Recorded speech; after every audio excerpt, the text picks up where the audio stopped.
والصلاة والسلام على نبي أما بعد. أعوذ بالله من الشيطان الرجيم. بسم الله الرحمن الرحيم. إن هذا القرآن يهدي للتي هي أقوم. صدق الله مولانا العلي العظيم. میرے بہت ہی قابل احترام دینی اور ایمانی بھائی ہو، اللہ رب العزت والجلال کا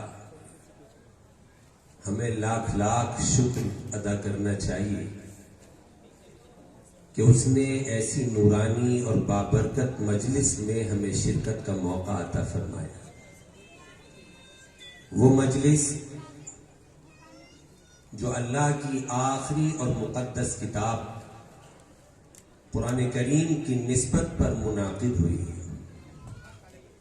میرے عزیز دوست اور بزرگوں، ہم سب جانتے ہیں کہ اس دنیا کے اندر سب سے قیمتی خزانہ اور سب سے قیمتی سرمایہ اللہ کا یہ قرآن ہے، جس کی حفاظت کا اعلان خود رب العالمین نے فرمایا ہے. اور اسی اعلان کا نتیجہ ہے کہ پچھلی ساری کتابیں دنیا سے اپنا وجود ختم کر چکی ہیں، مٹ گئیں، لیکن قرآن آج 1400 سال کے بعد بھی اسی طرح باقی اور موجود ہے اور اپنی اصلی اور اوریجنل شکل میں محفوظ ہے، جیسے آج سے 1400 سال پہلے یہ نازل ہوا تھا ہمارے آقا جناب رسول اللہ صلی اللہ تعالی علیہ وسلم کے قلب اطہر. اللہ نے خود اعلان کر دیا ہے کہ میں اس کتاب کا نازل کرنے والا ہوں اور میں ہی اس کی حفاظت کروں گا. اور اللہ جس کی حفاظت کا ذمہ لے لے، دنیا کی کون سی طاقت ہے کہ پھر اس چیز کا بال بیکا کر سکے، اسے نقصان پہنچا سکے. جب فرعون کو کاہنوں نے بتایا کہ تمہاری سلطنت میں ایک بچہ پیدا ہونے والا ہے جو تمہارے تخت و تاج کو چھین لے گا، سلطنت کا تختہ الٹ دے گا، تو فرعون نے اعلان کیا ملک میں جتنے بھی لڑکے پیدا ہوں سب کو قتل کر دیا جائے تاکہ وہ لڑکا زندہ ہی نہ رہ سکے. لیکن اللہ نے کہا کہ میں اس بچے کی حفاظت تجھی سے کرواؤں گا. تو اسے قتل کرنا چاہتا ہے اور اسے قتل کرنے کے لیے سارے ملک میں قتل و غارت گری کا نظام بنا رہا ہے، اور میں نے یہ فیصلہ کر لیا ہے کہ میں اس بچے کی حفاظت کروں گا، اور حفاظت ہی نہیں بلکہ تیرے ہاتھوں سے اس کی پرورش بھی کراؤں گا. اللہ جب حفاظت پر آتا ہے تو اس طرح حفاظت فرماتا ہے کہ موسیٰ علیہ السلام کی پرورش اسی بچے کی پرورش جس کی تلاش میں تھا فرعون، جس کے لیے سارے ملک کے بچوں کو قتل کرا رہا تھا. اللہ نے اسی بچے کو اس فرعون کے محل میں بھیجا اور شاہی اہتمام کے ساتھ، عیش و آرام کے ساتھ اللہ نے فرعون کے ہاتھوں سے ہی اس کی پرورش کرائی. اسی طرح یہ قرآن ہے، اللہ تعالی ہمارا، آپ کا اور دنیا کے کسی مسلمان کا اس قرآن کی حفاظت کے لیے محتاج نہیں ہے. ہم اللہ کے محتاج، ہم اللہ کے قرآن کے محتاج. نہ اللہ ہمارا محتاج، نہ اللہ کی یہ کتاب ہماری محتاج. اللہ جب حفاظت کرنے پر آتا ہے کس طرح اپنی کتاب کی حفاظت کرتا ہے سنیے. لکھنؤ کے اندر اللہ تعالی نے 50 سال تک قرآن کریم کی اشاعت کا، حفاظت کا کام ایک غیر مسلم سے لیا. یہ وہ زمانہ تھا جب قرآن کریم ہاتھوں سے لکھا جاتا تھا، کاتب اپنے ہاتھوں سے اس کے نسخے تیار کرتے تھے. دنیا کے اندر کوئی پرنٹنگ پریس، کوئی چھپائی کی مشین نہیں تھی. انگریزوں نے جب یہ مشین ایجاد کی، پریسیں لگنی شروع ہوئی، تو ایک غیر مسلم نے لکھنؤ کے، جن کا نام تھا منشی نول کشور، انہوں نے لکھنؤ میں پریس لگائی اور انہوں نے اپنی پریس سے گیتا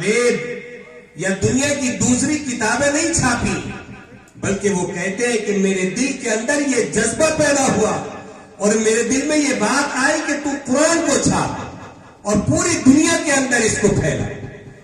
چنانچہ انہوں نے اپنی پریس سے قرآن کریم کو شائع کرنا شروع کیا۔ اس وقت نہ تاج کمپنی لاہور تھی، نہ سعودی عرب میں شاہ فہد کمپلیکس تھا جو قرآن کی اشاعت کے لیے قائم ہوا۔ پوری دنیا کے اندر یہ اکیلی پریس تھی ایک غیر مسلم کی جو قرآن کریم کو چھاپ چھاپ کر کے دنیا بھر میں پھیلا گئی۔ اور نتیجہ یہ تھا کہ مصر میں، یمن میں، شام میں، حجاز میں، یہاں تک کہ مکے اور مدینے میں، بلکہ حرم پاک میں بھی اگر کوئی قرآن رکھا ہوا ملتا تھا چھپا ہوا تو اس پر اسی غیر مسلم کا نام لکھا ہوا ملتا تھا، نول کشور پریس لکھنؤ۔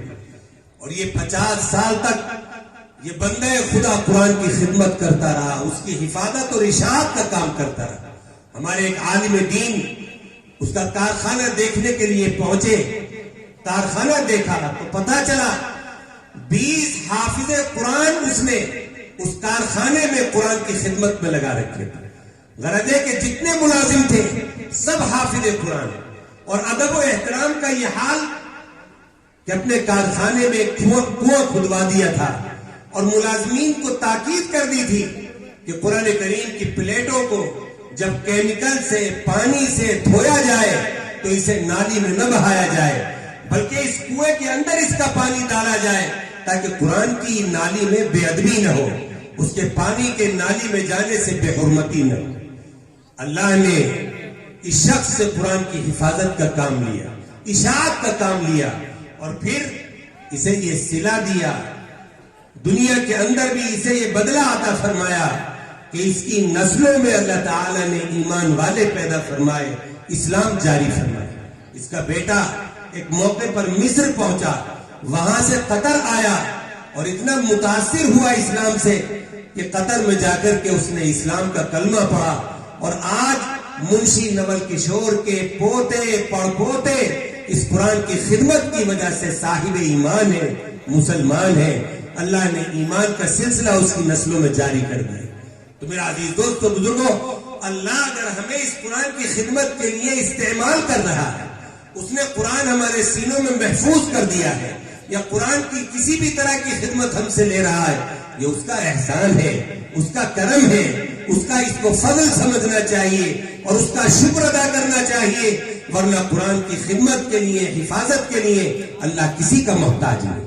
بخاری شریف میں کتاب المغازی کے اندر واقعہ موجود ہے قزمان ظفری کا، اور اس کے آخر میں نبی کریم علیہ السلام کے یہ الفاظ موجود ہیں، ان اللہ لیؤید دینہ بالرجل الفاجر، اللہ اپنے دین کا کام کافروں سے ملے لے۔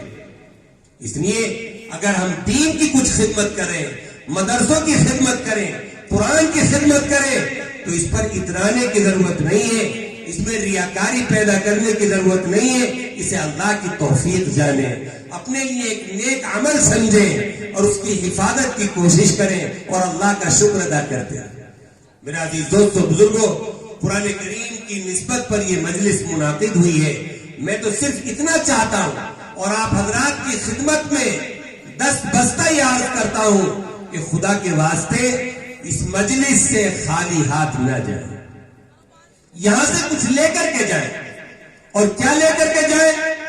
قرآن کی مجلس ہے، اس لیے یہاں سے یہ طے کر کے جائیں کہ انشاءاللہ ہماری جو زندگیاں باقی ہیں وہ قرآن کریم سے جڑ کر کے گزریں گے، اس لیے کہ اللہ تعالیٰ نے ہمارے اوپر یہ سب سے بڑا کرم فرمایا ہے کہ اپنی سب سے بڑی عظیم نعمت اور سب سے قیمتی خزانہ ہمیں عطا فرمایا، لیکن بڑے افسوس کے ساتھ کہنا پڑتا ہے کہ اللہ نے تو یہ نعمت دے دی، مگر اس نعمت کے ساتھ ہمارا جو رویہ ہے، جو سلوک ہے، وہ بڑا افسوسناک ہے، بڑا ظالمانہ رویہ ہے۔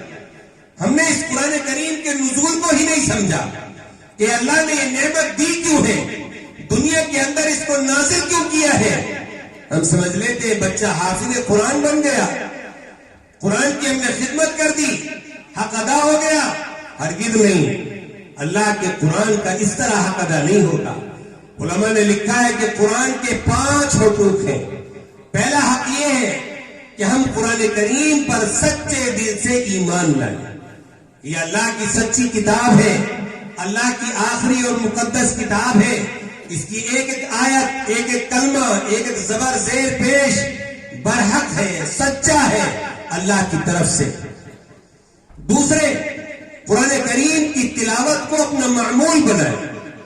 روزانہ ہمارے 24 گھنٹے دنیاوی کاموں میں گزرتے ہیں, سونے میں, تجارت میں, لین دین میں, کاروبار میں, گپ شپ اور باتوں میں, اور ہمارے نوجوان دوستوں کے واٹس ایپ میں, فیس بک میں, انٹرنیٹ میں گھنٹوں گھنٹے ہم گزارتے ہیں.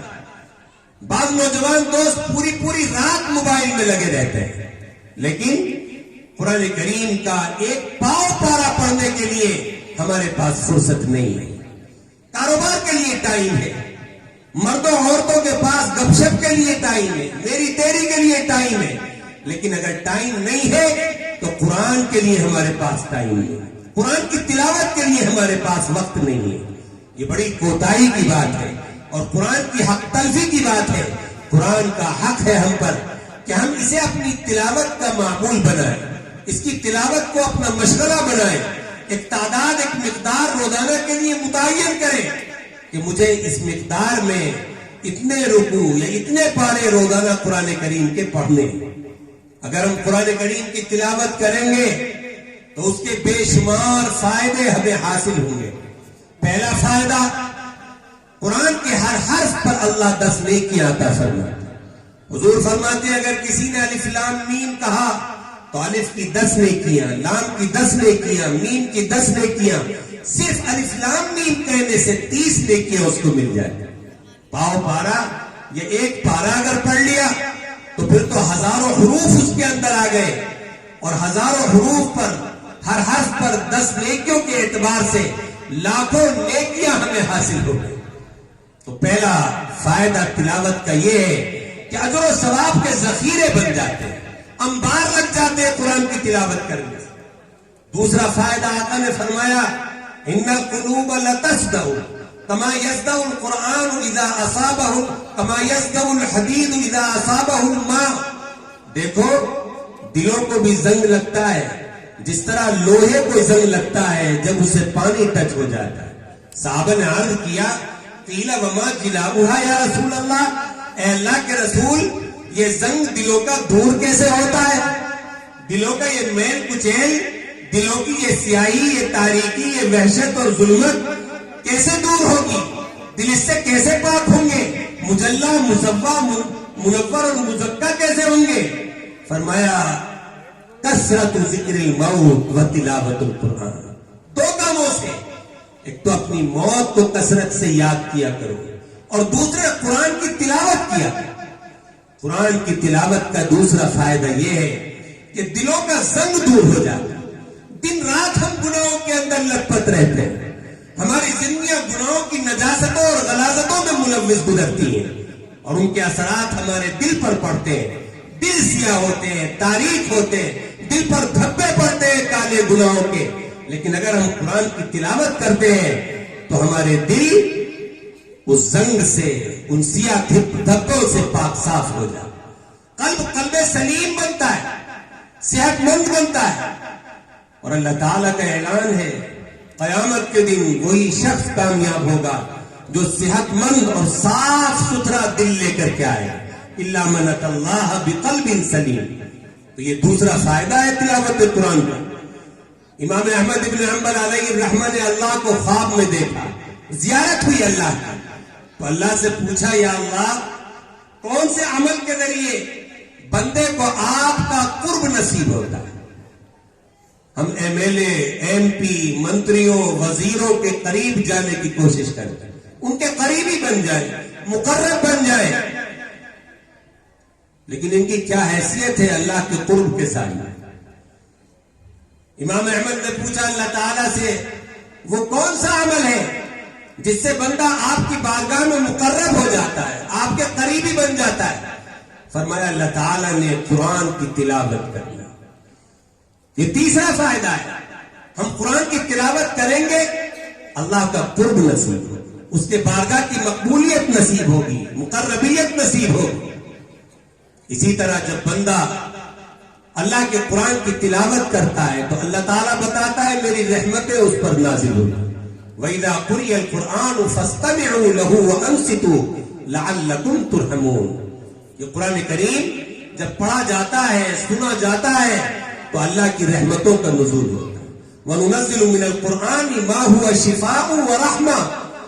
اللہ تعالیٰ نے اس قرآن کی تلاوت میں رحمتیں رکھی ہیں، گھر میں پڑھا جاتا ہے، گھر میں رحمتوں کا نزول، دکان اور کارخانے میں ہم پڑھیں تو وہاں اللہ کی رحمتیں نازل۔